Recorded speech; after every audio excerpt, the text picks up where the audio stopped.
नमस्कार। आदरणीय बुवा आमा, दिदीबहिनी तथा दाजुभाइहरू, म आज एक अत्यन्त संवेदनशील घडीमा तपाईहरू सामु उपस्थित भएको छु। केही दिन अघि सुनसरीको देवानगञ्ज, सिराहा लगायतका स्थानमा भएको दुःखद घटना र त्यसपछि केही जिल्लाहरूमा उत्पन्न अशान्त वातावरणलाई लिएर नेपाल सरकार पूर्ण रूपमा गम्भीर र संवेदनशील छ। यस दुःखद घटनामा परि निधन हुनुभएका हाम्रा नागरिकहरू जयप्रकाश मेहता, ओम प्रकाश मेहता र गणेश यादवप्रति म भावपूर्ण श्रद्धाञ्जली अर्पण गर्दछु। साथै शोक सन्तप्त परिवारजनहरूमा नेपाल सरकारका तर्फबाट गहिरो संवेदना व्यक्त गर्दछु।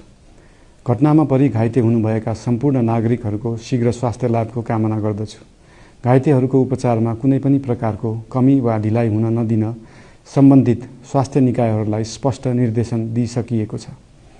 घटना भए लगत्तै सबै सुरक्षा निकायहरूले तत्काल घटनास्थलमा पुगेर परिस्थितिलाई सामान्य बनाउने, थप अप्रिय घटना हुन नदिने र शान्ति सुरक्षा कायम गर्ने प्रयास निरन्तर गरिरहेका छन्। घटनाको निष्पक्ष छानबिन गरी दोषीलाई कडा कानुनी कारबाही गर्न गृह मन्त्रालयले छानबिन समिति गठन गरिसकेको छ। म सबैमा विश्वास दिलाउन चाहन्छु कि यो छानबिन पूर्ण रूपमा निष्पक्ष र पारदर्शी हुनेछ। घटनामा संलग्न दोषी जो कोही भए पनि कानुनी दायरामा ल्याउन सरकार प्रतिबद्ध छ। अवस्था थप नबिग्रियोस्, कुनै पनि नागरिकको जनधनको क्षति हुन नपाओस् र स्थानीय स्तरमा विश्वासको वातावरण बनोस् भन्नका लागि नेपाल सरकार निरन्तर क्रियाशील छ।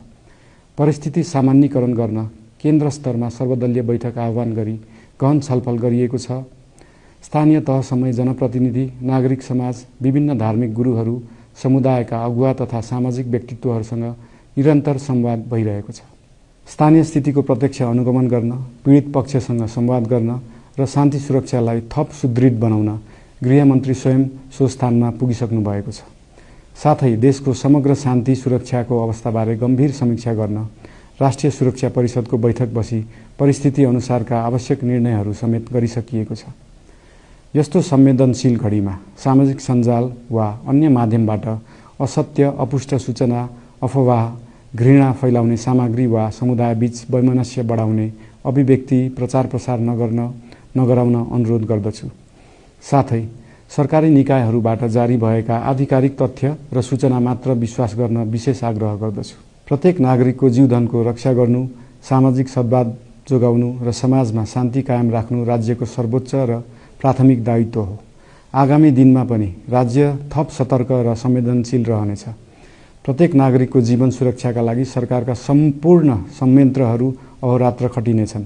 शान्ति सुरक्षा भङ्ग गर्ने, अराजकता फैलाउने वा हाम्रो सदियौं पुरानो सामाजिक सद्भाव, सहिष्णुता र भाइचारा खलबलाउने कुनै पनि क्रियाकलापप्रति सरकार पूर्ण रूपमा सचेत छ र यस गतिविधिमाथि कडा कदम चालिनेछन्। नेपालको संविधानले प्रत्येक नागरिकलाई आआफ्नो धर्म, संस्कृति र परम्परा मान्ने मौलिक हक प्रदान गरेको छ। यो संवैधानिक दायित्व निर्वाह गर्न सरकार पूर्ण रूपमा प्रतिबद्ध छ। धर्म समाजलाई आपसमा जोड्ने र प्रेम बाँड्ने शक्ति हो। संसारको कुनै पनि धर्म वा संस्कृतिले हिंसा, घृणा र विभाजन सिकाउँदैन। सबै धर्मको मूल सार करुणा, दया, प्रेम र शान्ति नै हो। देशको कुनै एक स्थानमा भएको अनपेक्षित र दुःखद घटनालाई लिएर कुनै सिङ्गो समुदायलाई आरोपित गर्नु र देशका अन्य भूभागमा समेत त्यसको प्रतिशोधको आगो फैलाउनु कुनै पनि दृष्टिकोणबाट न्यायोचित वा न्यायसङ्गत हुन सक्दैन। आदरणीय बुवा आमा, दिदीबहिनी तथा दाजुभाइहरू, हाम्रो इतिहास साक्षी छ कठिनभन्दा कठिन र अप्ठ्यारो परिस्थितिमा पनि आपसी एकता, सहिष्णुता र विवेक नै हाम्रो सबैभन्दा ठूलो शक्ति बनेका छन्। हामी सबैले जिम्मेवार नागरिकको भूमिका निर्वाह गर्दै यो सुन्दर र शान्त नेपाली आकाशमा मडारिएको अशान्तिको बादल हटाउनु पर्नेछ। हम आम नागरिक, नागरिक समाज, धार्मिक समुदाय, सब आदरणीय अगुवा, सब राजनीतिक दल आ जिम्मेवार संचार के माध्यम सबके धैर्यता आ संयमता अपना के शांति, सद्भाव, भाईचारा आ राष्ट्रीय एकता कायम राख के लेल सरकार के तरफ से हार्दिक अपील कर रहल छी। धन्यवाद।